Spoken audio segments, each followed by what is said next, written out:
Hi, I'm Craig Marquardo, and I'm going to be on the podcast today talking about property management, all the little tips and trades, as well as when to bring management into the fold. Look forward to talking to everybody. Welcome to the Rental Property Owner and Real Estate Investor Podcast, brought to you by the Rental Property Owners Association, where real estate investors have found success since 1968. I'm your host, Brian Hamrick from Hamrick Investment Group.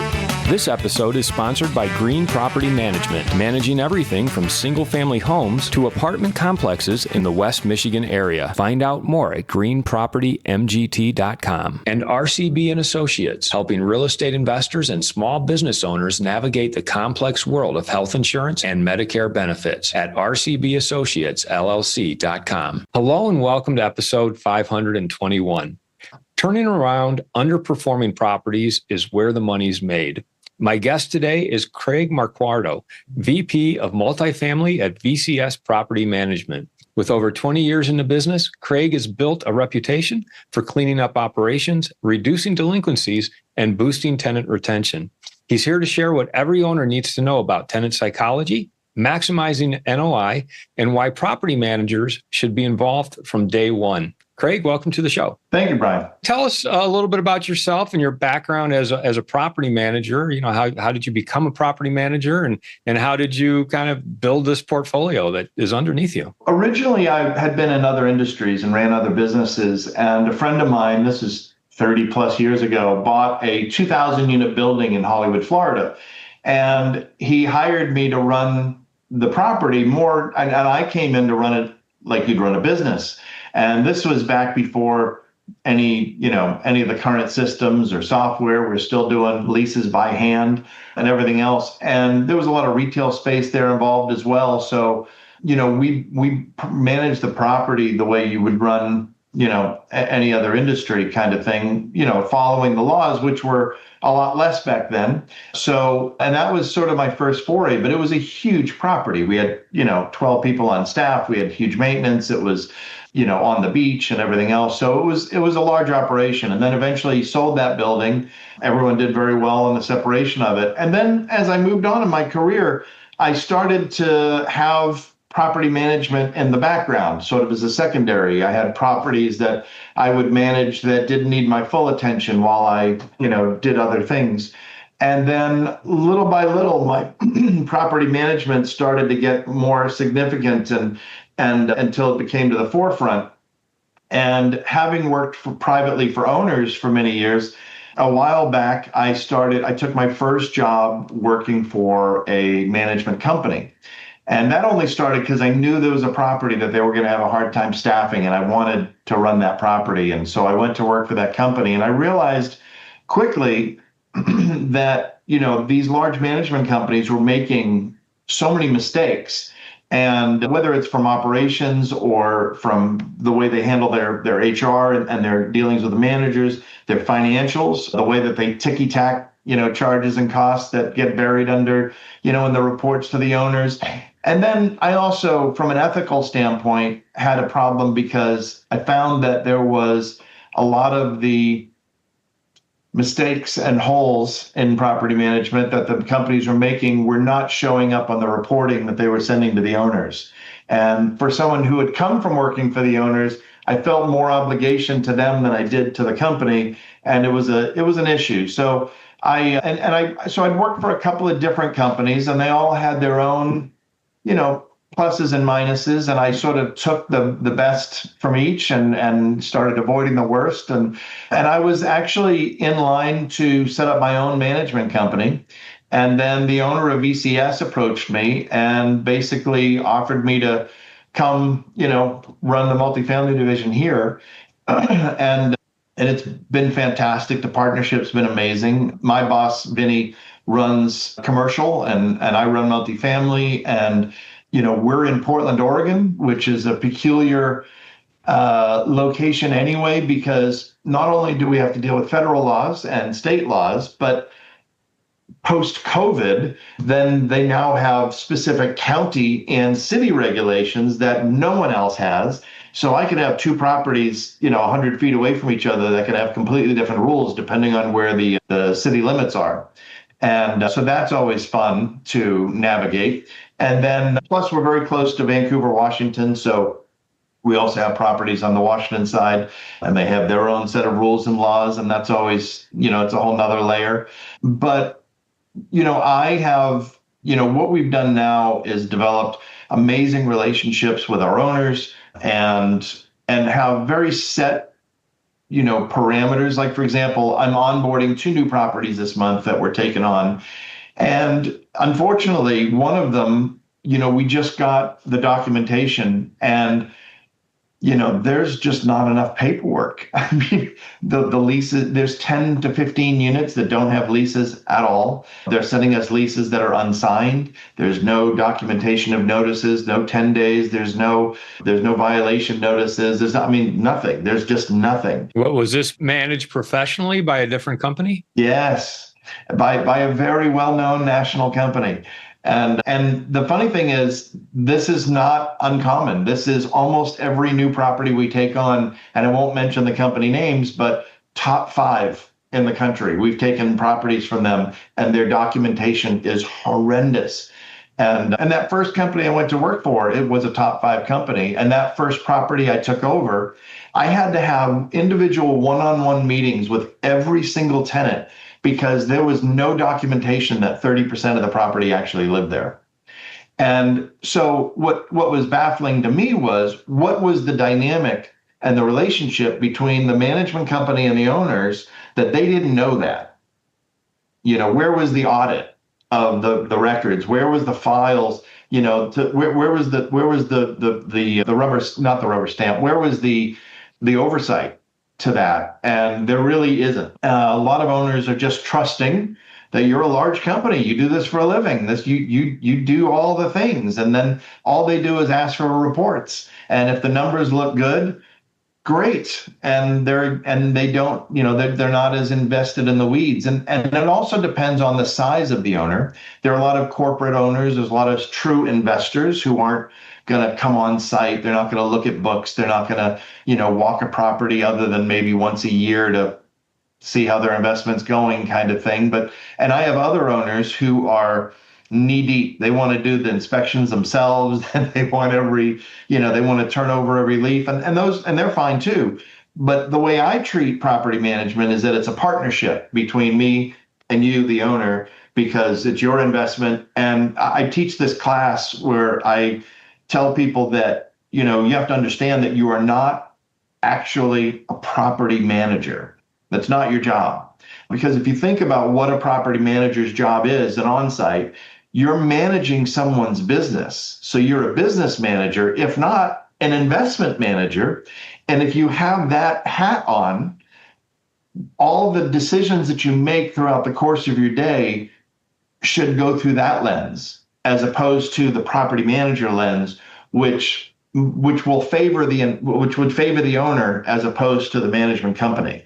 And that's kind of the way that we train our management team, is that they are investment managers and business managers, and then everything through that lens benefits the existence of a true partnership. And then that way we're all on the same page, all working towards the same goal, all have and there's no, there's no hidden anything. That's a good mindset shift. Let's go back, because I want to talk about the larger, more corporate property management companies that you were talking about.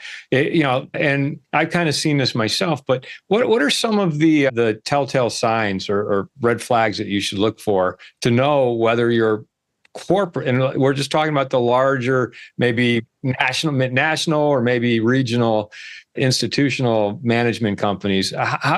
What should you be looking for to make sure that they're not dropping the ball? One is the kind of obvious one from since the one thing that all owners get are reports and financials, is to examine your reports, because you'll find that most management companies will nickel and dime you to death. They will charge you for. We had one particular property we took on, and the previous company, large company, was charging them for hiring the manager to come work on the site, charge them for the training, charge them for the membership to a certain local association, charge them for their 401k, and my thinking was, well, wait a minute, didn't they hire you for your expertise? not to hire someone from off the street that you have to train from scratch to run that's not expertise. That's a new guy. Anybody could hire that guy. What are you as a management company bringing me, the owner of your value, if all you're doing is hiring people off the street from other companies to come work for you to run my property? And I get the answer to that is, or the argument against that is, well, we have systems in place and we hire them, they become ours, they run it, but they're brand new. I want I hired you for your expertise and you farmed it out. And that happens 99% of the time, because it's not like a management company has managers sitting around not doing anything, just waiting for a new client to come in. So, they throw new management in there, which is fine. But why do I have to pay you to train your guy? Shouldn't you have systems in place? What else should we dig into? I mean, what else should we be looking at where we can find those sorts of things? The other part is to make sure that, and again, that all the documentation should be requested at some point. When I take on a new property, we're doing a real-time audit, of not just the financials, but the records and whatever else. And so, there should be an accounting for, if we have 100 units, do we have 100 leases? Do we have 100 insurance policies? Are there 100, and to make sure that all those documents are posted and somewhere that's accountable. So, because the worst thing you want to do is have a water leak in a unit and then find out that the tenant didn't have an insurance policy for renter's insurance. And then the owner then has to put it on their insurance claim, all because the management did not do their job by, assuming that the only requirement here in Oregon where you would not have to have insurance is if you're below a certain economic threshold. And most, if not all, of my tenants don't fall under that. So everyone has to have insurance. But that's something that can come back and financially bite the owner, 100 times out of 100 when that happens.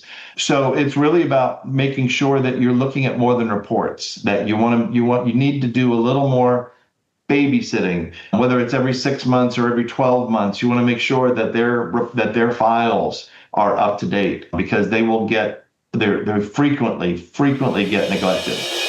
I'd like to take a moment to tell you about Green Property Management. Not only do they manage everything from single-family homes to apartment complexes in the West Michigan area, they also manage my entire portfolio. So I can tell you from personal experience that their unique flat fee management style is worth a closer look. If you feel that your property isn't operating to its fullest potential, then Green Property Management can help you take a holistic approach that will save you money, eliminate your headaches, and increase your net income. And if you're a property manager interested in applying Green Property Management's model, give them a call at 1-866-95-GREEN or visit them on the web at greenpropertymgt.com.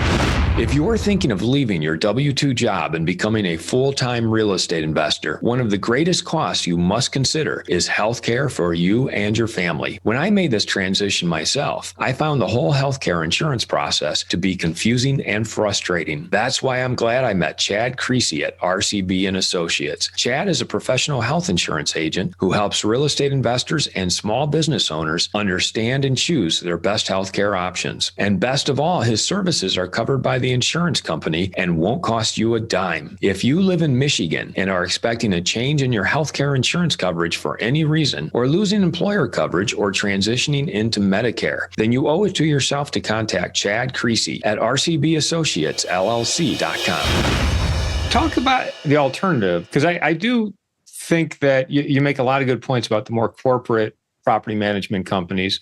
What else should we consider instead? Well, I think that I think every owner should be doing spot checks on their properties for that sort of thing. Let's look at, because they will come in and look at the property from a physical standpoint in terms of, construction and projects and turns and condition of units and vendors and things of that nature. But I think, there should also be an administrative review done on an annual basis. And I think that will uncover, a lot of warts, that were not seen before. And the owners that we just took over this one property for are literally shocked at what we're finding in the gaps of documentation and files and whatever else. And that ends up, all of it leads back to costing you money at the end of the day. And so it's, The best way to describe it is everything in property management is about systems. And so it's sort of what you talked about earlier, about lowering delinquencies and increasing revenues and, cutting down on bad turns, for big expensive units that end up costing an arm and a leg. And all that is avoided by having, almost a calendar of things that need to be done. We do our notices on a certain date. But then so let me give you a good example. We put out your 10-day notice for the tenant who is late. They didn't pay their rent by a certain date. You give them a late fee, and then you put the 10-day notice out. But if you don't follow up on the 10-day notice, then it's as if it never happened. And this happens all the time. So let's say you were the tenant and you didn't pay your rent. I gave you a 10-day notice. I didn't follow up on it 10 days later. And therefore we're into the next month. Now you're 2 months behind. And now my 60-day, collections look huge. And I can't then send you to court on the first notice because I want all the money, not just the money from last month. And so all this gets complicated and messy because they didn't do their job. They didn't follow up on the basics. And I wish I could tell you that this was an uncommon problem, but it happens 80% of the time. I promise you that 80% of most properties delinquencies are neglect by the management company or the manager on site. And the other part of that problem is the awkward relationship that most management companies have between the corporate and the portfolio managers and the on-site managers. Somebody obviously is supposed to be monitoring what happens on site. And then the PMs have, for example, this is a fun one. Most portfolio managers at management companies have assistant PMs, but those assistants are less experienced and less trained than an on-site property manager. But then they get the assistant and they want to direct all the calls to them. So if you're a manager on site trying to get an answer to a problem, you're calling someone with less experience than you for an answer in hopes that they're going to find you the solution to the problem. And this happens all the time. And when I was on site years ago, I always said that I knew that the success of my tenure at a property was going to be determined by the strength of the relationship between me and that portfolio manager. And if that relationship wasn't strong, it wasn't constant, it wasn't open, then it wasn't going to work. And that has always been true in my relationship. So, we certainly have made all the adjustments to avoid that here, but that's, sadly, the standard. And the other part that happens a lot, whereas as we go back to the ticky-tack nickel and diming that the management companies do, we had one company who, to defend themselves when asked, why do you charge these weird fees? They said, well, that's industry standard. And we thought about it, and I said, well, maybe they're not wrong. Maybe they're not wrong that if all the companies are doing the same thing, even if it's wrong, I guess it does become the industry standard. It doesn't make it right. It doesn't mean it's something an owner can't avoid, but I also think that those contracts that you're signing right up front need to be reviewed more carefully because most of those fees are in that contract. And then you get reminded later on, oh, don't you know that we agreed to this early on? And then it's, thousands of dollars later. Let's look at it from the tenant's perspective. Like, what are some of the techniques you use to get them to pay their rent on time, decrease delinquency? Well, I think the first part is I always tell people that there's a tenant psychology that gets ignored a lot of times. So, for example, if you're trying to do a rent increase on a tenant, I always make people remember when a tenant gets a rent increase, they assume this is going to be the amount they're going to get their rent raised every year. So let's say last year you were renting a unit at $2,000, and in the last year, market's gotten better, and we want to rent it at $22 now. And the owner says, hey, well, I want to get everyone up to market rate. So you want me to raise the rent on this guy $200? Even these, well, I don't plan on doing, we just want to get him up this year. Next year, it'll be nominal. Well, right, but we can't promise that. You don't know that, and there's no way to guarantee that. And when he sees it, he's going to see, crap, I got a $200 rent increase, and I can't afford that every year. And so he's either going to move then, or he'll be moving next year when you were trying to hope that he was going to be a long-term tenant. And so it's important to keep the tenant psychology side of things in mind. So the same thing happens when it comes to paying rent. I always tell tenants that when you come to me saying, hey, something happened, this is what's going on with us, and this is our situation, and we're going to pay you Friday instead of Monday and whatever, I'm much more willing to make exceptions for when you come to me. But if I have to chase you for rent, there's no exceptions to the rules. And that's important because there are obviously a lot of situations, and especially in this day and age, again, post-COVID, where there's a lot of tenants on the lower socioeconomic scale that are getting assistance from different agencies at times. And then the other part is just being consistent and diligent. And I know that sounds simple, but again, posting the late fees on time, posting that notice on the 10th every month, following that up with if it's not paid, then you turn them over to court. You don't negotiate, and that's partly letting the tenant know that you're serious and that this is not something that can be a consistent habit without costing, because now they've been charged a late fee, and they're going to, even if they pay the money they owe, they're going to have to pay the court cost money, because now they have to pay my attorney's fees and everything else. And the other part that's important from on-site to corporate is when a tenant starts falling behind in rent, it's probably a good time to have a conversation with the tenant. Is this apartment still affordable for you? As opposed to simply, going through paperwork and money and numbers. There should be a personal touch to that as well, of going, maybe this is not, the best situation and it's time to move on. And that happens often as well. But most times that conversation never happens because, again, there's not that kind of understanding.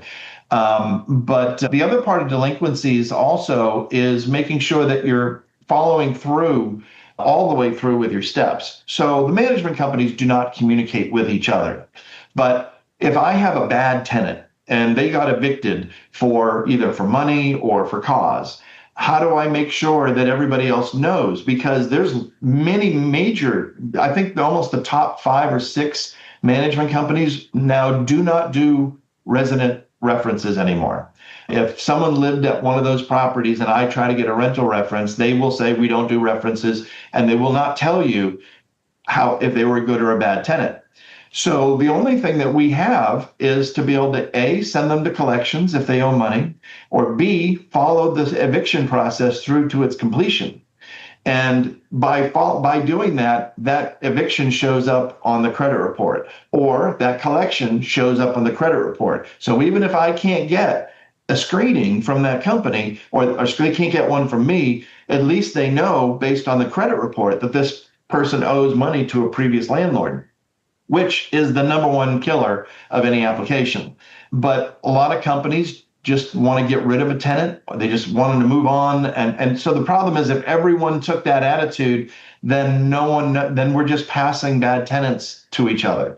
And so to do our part, we make sure that we'll follow through that eviction. We'll send them to collections 30 days later. We'll make sure. And I'll tell you, I wish I had a nickel for every time a tenant shows up months to years later going, hey, I need to pay that off in order to get a new apartment. And then they'll have to pay off the collections or wherever the money's due. And so that money eventually will come back to you. The other thing that's important is that when an owner writes off debt for lost revenue, they have certain tax benefits to them. But when you send a tenant to collections or there's an eviction, falls under an entirely different tax category of how you can write the money off, and it's much more beneficial. So again, it's following the steps. There's a better tax situation if you actually file an eviction? Correct. Mm-hmm. Because otherwise it's lost money versus court ordered. Before we wrap it up, you wanted to mention something about how developers should consult with the management company before they actually start building, like get in early with the management company. We find that, at the very earliest, owners will get involved with a management company upon lease up of a new development. And that's great, but that's the earliest, that's the first time that they're bringing in a management company. And what we found recently is that, we work with a lot of developers and builders and owners who are in the building process. And then we come in and it's, where's your maintenance storage? Where's your, why do you have so many Why do you have so many storage closets that you can rent for $30 when you could turn that into a 2-bedroom apartment, get an extra $200 out of the unit? Where's your common areas? Where's your this? Where's your that? And so to bring a management company involved early will avoid a lot of mistakes that you could make. It avoids a lot of lost revenue that you could have had you thought that through. And I think part of it is that perhaps the investor thinks that the developer and the architect knows these things already, and they don't. Just like I don't know their job, they don't know ours. And so you should bring all of your experts in the loop in the beginning. And then that management company because otherwise we wind up getting a property that we have to then figure out how to rent out despite the problems, despite the absences, or, for example, the argument of laundry versus no laundry room versus, in unit laundry, stackable washer and dryer versus the side by side. Does that go into a closet, or do you have a more open room? Do you have, the usage of the space, to have, I have a beautiful building that has these amazing 2-bedroom apartments, but the bedrooms are a little small, and you would have made more money and it'd been easy to rent if they were big enough for a king size bed. But we have these giant, gorgeous, high-end 2-bedroom apartments with bedrooms that are small and that can, a queen is a little tight, but a full bed is great. But I don't know many people who sleep in a full-size bed that are couples these days. And so it's those types of obstacles that you overcome by bringing management early. Also about simple things like, whether or not you're going to individually meter units versus doing, utility rubs, how you're going to run your utilities, what your policies are going to be, make a big deal. All that stuff becomes really important. But I can't say enough that if you took a look at a property where management was brought in early, the amount of revenue gained and money saved is exponential. And I have some numbers on a couple of properties to back it up, but it's just not done that often. I don't hear of it ever. And I don't think I invented it, but I certainly think that bringing in a management company at the end of the day is doing yourself an immense disservice. I mean, there are brains with expertise in this area that you're wasting, and then at the end of the day, you're giving them a dog, thinking you gave them this amazing property, and then they're like, "Oh man, how do we rent this when we have this problem, and we don't have this, and we don't have proper access to that," and all these things that could have been fixed simply in the development and the design and development process. So I always recommend bringing in a management company early on, let them consult with you, and then, eventually, obviously, they're going to handle your lease up.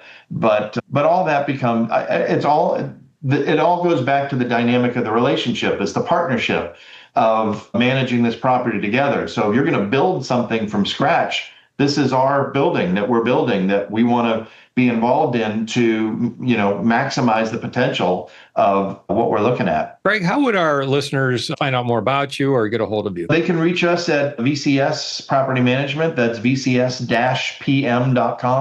My email is craig@vcs-pm.com. And like I said, we're in Portland, Oregon, but we handle the West Coast, and we do both multifamily, commercial. We have a few marinas and other things mixed in.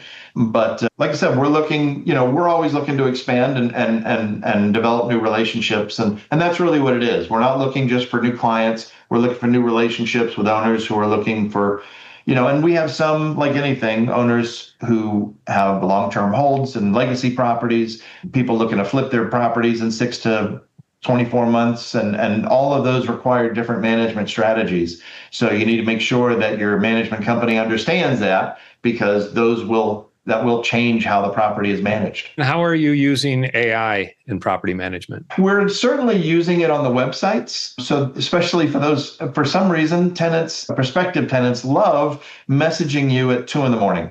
to ask you questions about a property, which we, of course, don't have anyone staffing at that hour. I do prefer more of a personal touch in the way that we respond to tenants during the day. My first order of business of direction for my property managers is your first job is to answer the phone. and be available, because if you're not, then the rest of your job doesn't matter. But AI is certainly helpful in a lot of our platforms, whether it's through our vendors like apartments.com or Zillow or things like that, or on our personal websites for the properties, to make sure that somebody is responding in a timely manner so that we can at least track the communication and be able to get back to people. But other than that, we haven't integrated it too heavily, but we are right now in the process of exploring quite a few options about what that might look like in terms of streamlining some of our operations. Craig, thanks for coming on the show today to talk about property management and give us some ideas of what we should be checking on with our property management company, especially if we are using one of the larger corporate type national management groups. Small ones are just as bad. Well, yeah, I guess it would apply to any management company. I always joke, if they were great at their job, I would be out of business. Well, that makes you just have to be great at your job, and it sounds like you are. And I appreciate you sharing your tips and your tricks with tenant psychology, delinquencies, and how you're using AI. I appreciate it, Brian. I want to thank everybody for listening to this episode. I'm your host, Brian Hamrick from Hamrick Investment Group, and you can find out more about me by going to higinvestor.com. That's higinvestor.com. This episode was sponsored by Green Property Management, managing everything from single-family homes to apartment complexes in the West Michigan area. Find out more at greenpropertymgt.com. And RCB and Associates, helping real estate investors and small business owners navigate the complex world of health insurance and Medicare benefits at rcbassociatesllc.com. You've been listening to the Rental Property Owner and Real Estate Investor Podcast, brought to you by the Rental Property Owner Association. You can find out more at rpoaonline.org. If you enjoyed this podcast, please go to iTunes to subscribe, rate, and review.